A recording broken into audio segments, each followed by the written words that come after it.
আসসালামু আলাইকুম। এটেন বাংলা সংবাদে সবাইকে স্বাগত জানাচ্ছি অনামিকা হাসান পুনম। মিটফোর্ডে সোহাগ হত্যাকাণ্ডে চাঁদাবাজির কোনো তথ্য পাওয়া যায়নি বলে জানিয়েছেন ঢাকা মহানগর পুলিশের লালবাগের উপকমিশনার জসিম উদ্দিন। দুপুরে ডিএমপির মিডিয়া সেন্টারের সংবাদ সম্মেলনে তিনি বলেন, পারস্পরিক ব্যবসায়িক বিরোধের কারণে এই হত্যাকাণ্ড।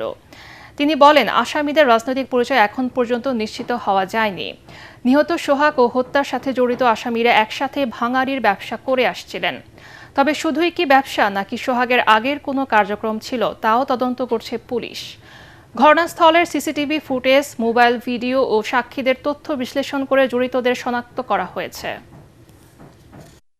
যিনি হত্যাকাণ্ডের শিকার হয়েছেন এবং যাদেরকে ধারণা করা হচ্ছে হত্যাকাণ্ডের সাথে জড়িত, তারা পরস্পর সম্পর্কিত এবং ব্যবসাটা তারা একসাথে কিছুদিন করেছে। কিন্তু যখন ব্যবসায়িক লেনদেন নিয়ে একটা দ্বন্দ্ব তৈরি হয়, তখনই তারা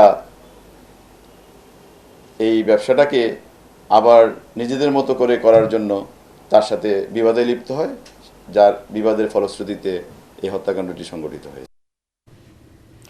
এদিকে হত্যাকাণ্ডে জড়িত এ পর্যন্ত 5 জনকে গ্রেফতার করেছে আইন শৃঙ্খলা বাহিনী। এর মধ্যে 2 জনকে র্যাব ও 3 জনকে পুলিশ আটক করেছে। সবাইকে দ্রুতই আইনের আওতায় আনার কথা জানিয়েছেন র্যাব মহাপরিচালক AKM শহীদুর রহমান। কারওয়ান বাজার র্যাব মিডিয়া সেন্টার সংবাদ সম্মেলনে তিনি জানান, মিটফোর্ডের ঘটনায় ছায়া তদন্তের মাধ্যমে ডিএমপিকে সহায়তা করবে র্যাব। ওই হত্যাকাণ্ডের সঙ্গে সরাসরি সম্পৃক্ত 2 জনকে আমরা গ্রেপ্তার করি। তারা হলো একজন লম্বা মনির আর একজন হলো আলমগীর। এর সাথে সম্পৃক্ত যারা আছে তাদের সকলকেই দ্রুত গ্রেপ্তার করে আইনের আওতায় আনবো। এই জন্য আমরা দৃঢ় প্রতিজ্ঞ যাতে এই বিচারটি খুব দ্রুততম সময়ে সম্পন্ন করা যায়, সেজন্য আমরা সরকারের কাছে আবেদন জানাবো। ওইটা আমাদের জন্য কোনো বিষয় না যে সে দল থেকে বহিষ্কার হলো কি হলো না, যে অপরাধী সে অপরাধী, সে কোন দলের কোন মাপের নেতা, সেটা আমাদের কাছে কোনোভাবেই বিবেচ্য না। প্রকাশ্যে হত্যার ঘটনায় আতঙ্কিত পুরান ঢাকার ব্যবসায়ীরা। চাঁদাবাজি ও সন্ত্রাসী কর্মকাণ্ড বন্ধে প্রশাসনকে আরও কঠোর হওয়ার দাবি জানিয়েছেন তারা। এদিকে মিটফোর্ড এলাকাসহ মহানগরীর বিভিন্ন গুরুত্বপূর্ণ স্থানে বিক্ষোভ করেছে ছাত্র জনতা। মনির হোসেন তুপোর রিপোর্ট। জুলাই গণঅভ্যুত্থানের পর নতুন এক বাংলাদেশের স্বপ্ন দেখছে সব শ্রেণী পেশার মানুষ। তবে দিনে দুপুরে এই বর্বর হত্যাকাণ্ড নতুন করে ভাবাচ্ছে সবাইকে। চাঁদা না দেয়ায় আধিপত্য বিস্তার করতে মরদেহের সাথে পশুর মতো আচরণে আতঙ্কিত ব্যবসায়ীরা। একটা বিপ্লবের পর কিন্তু আর একটা বিপ্লব আসে। মানুষ আশা করছে যে অনেক কিছু, যে আরও উন্নতি হবে, মানুষ সুখে শান্তিতে থাকবে, কিন্তু দেখা গেল উল্টোটা হইতেছে। প্রশাসনের হাতে দায়িত্ব নিতে হবে, এছাড়া তো আর কিছু করার নেই। সাধারণ মানুষ তো কিছু করতে পারবে না। ছাত্র জনতার যে আন্দোলনগুলো হয়েছে, এগুলো তো মানুষের স্বাধীনতার জন্য। এই স্বাধীনতা তো আমরা পাচ্ছি না এখন। একজনের কাছে টাকা সে দেয় নাই, তাকে মারধর করছে বা মাইরে ফেলছে, সেক্ষেত্রে আমারও তো এরকম হতে পারে। তা আমার তো নিরাপত্তা দরকার। প্রশাসনের কাছে এটুকুই দাবি যাতে আমরা সেইভাবে চলতে পারি, নিরাপদে ব্যবসা করতে পারি, রাস্তাঘাটে চলাফেরা করতে পারি। নৃশংস এই হত্যার প্রতিবাদে জগন্নাথ বিশ্ববিদ্যালয় থেকে বিক্ষোভ মিছিল নিয়ে মিটফোর্ড হাসপাতালের সামনে জড়ো হয় ইসলামী ছাত্র শিবির। ছাত্র সমাজের এক বিন্দু রক্ত থাকা পর্যন্ত এদেশে দ্বিতীয় কোনো ফেসিবাদ কায়েম হতে দেওয়া যাবে না। আপনারা যে কোনো সমস্যায় আমাদেরকে পাশে পাবেন। শেখ হাসিনা হয়েছিল ফ্যাসিস্ট হাসিনা, সেই ক্ষমতা এখনো হাতে পায় নাই। তার আগেই একটি দল চাঁদাবাজের দলে রূপান্তরিত হয়ে গেছে। একই প্রতিবাদে ঘাতকদের দ্রুত গ্রেফতার ও দৃষ্টান্তমূলক শাস্তির দাবিতে মিছিল বের করে জগন্নাথ বিশ্ববিদ্যালয় ছাত্রদল। এদিকে রাজধানীর শাহবাগে জরুরি সংবাদ সম্মেলন ডেকে হত্যাকাণ্ডের তীব্র প্রতিবাদ জানিয়েছে বৈষম্য বিরোধী ছাত্র আন্দোলন।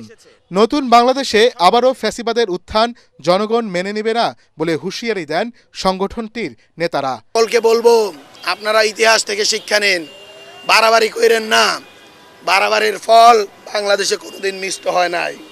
এছাড়া সরকারি বেসরকারি বিশ্ববিদ্যালয় সহ রাজধানীর বিভিন্ন শিক্ষা প্রতিষ্ঠানের শিক্ষার্থীরা এই হত্যাকাণ্ডের প্রতিবাদ জানিয়ে বিক্ষোভ করেছে। চাঁদা না দেয় প্রকাশ্যে ব্যবসায়ীর হত্যার ঘটনায় সারা দেশ উত্তাল। দিনে দুপুরে কিংবা রাতের আধারে অস্ত্রের মুখে এরকম ব্যবসায়ীদের অহরহ চাঁদার মুখে পড়তে হচ্ছে। তবে বেশিরভাগ ভুক্তভোগী আতঙ্কে মুখ খুলছেন না। রাজনৈতিক কিংবা সন্ত্রাসী পরিচয়ে এরকম চাঁদাবাজি বন্ধে প্রশাসনের কঠোর হস্তক্ষেপ প্রত্যাশা করছেন নগরবাসী। মনির হোসেন তপু, এটিএন বাংলা, ঢাকা। সোহাগ হত্যায় জড়িত প্রত্যেককে কঠিন শাস্তি নিশ্চিতের আশ্বাস দিয়েছেন স্বরাষ্ট্র উপদেষ্টা জাহাঙ্গীর আলম চৌধুরী। পুরান ঢাকার মিলব্যারাকের রেঞ্জ রিজার্ভ ফোর্স পরিদর্শনে এসে তিনি বলেন, খুলনা, চট্টগ্রাম ও চাঁদপুর সহ যেখানে নৈরাজ্য হয়েছে সেখানে পুলিশ কঠোর ব্যবস্থা নিয়েছে। সোহাগ হত্যার ঘটনায় গভীর দুঃখ প্রকাশ করে স্বরাষ্ট্র উপদেষ্টা বলেন, এখন থেকে মবসহ যে কোনো ধরনের নৈরাজ্য আর বরদাস্ত করা হবে না। এটার জন্য আমরা অলরেডি 5 জনকে আইনের আওতায় নিয়ে আসছি। গতকালকে র্যাব 2 জন ধরছে, ইশারা 2 জন ধরছে, ডিএমপি 2 জন ধরছে, আজকে রাত্রে 1 জন ধরছে। আমাদের ডিবি টিমগুলি অলরেডি বিভিন্ন জায়গায় আছে, বাকি যারা আছে তাদের আইনের আওতায় নিয়ে আসার জন্য। এটা খুবই দুঃখজনক ঘটনা। চাঁদপুরে একটা ঘটনা ঘটছে, এটাও আমরা আইনের আওতায় নিয়ে আসছি। আমরা কিন্তু খুব একটা অসহিষ্ণু হয়ে গেছি। ছোটোখাটো যে কোনো একটা ঘটনা ঘটলেই আমরা ইসে যাই। এই জন্য এটা আমাদের সমাজের সব শ্রেণী, আমরা সহ আমাদের সবারই কিন্তু এটা একটু আগে আসতে হবে।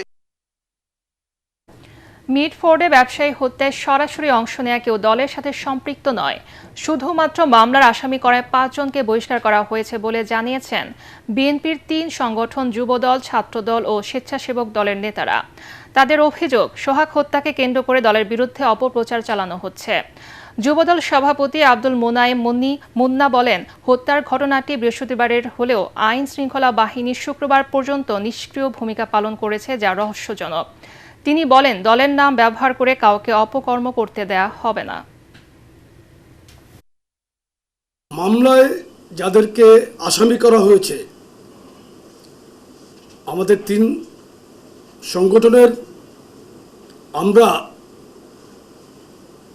5 জনকে গতকাল সংগঠন থেকে আজীবনের জন্য বহিষ্কার করেছি এবং আইন শৃঙ্খলা রক্ষাকারী বাহিনীকে আমরা জোর দাবি জানিয়েছি, উদাত্ত আহ্বান জানিয়েছি তাদেরকে অবিলম্বে অতি দ্রুত গ্রেফতার করে আইনের আওতায় আনার জন্য। পরবর্তী সংবাদ দেখার আমন্ত্রণ জানিয়ে এখনকার মতো শেষ করছি। এটিএন বাংলা সংবাদ ইউটিউবে দেখতে ব্রাউজ করুন, youtube/ATN বাংলা নিউজ। ধন্যবাদ সবাইকে।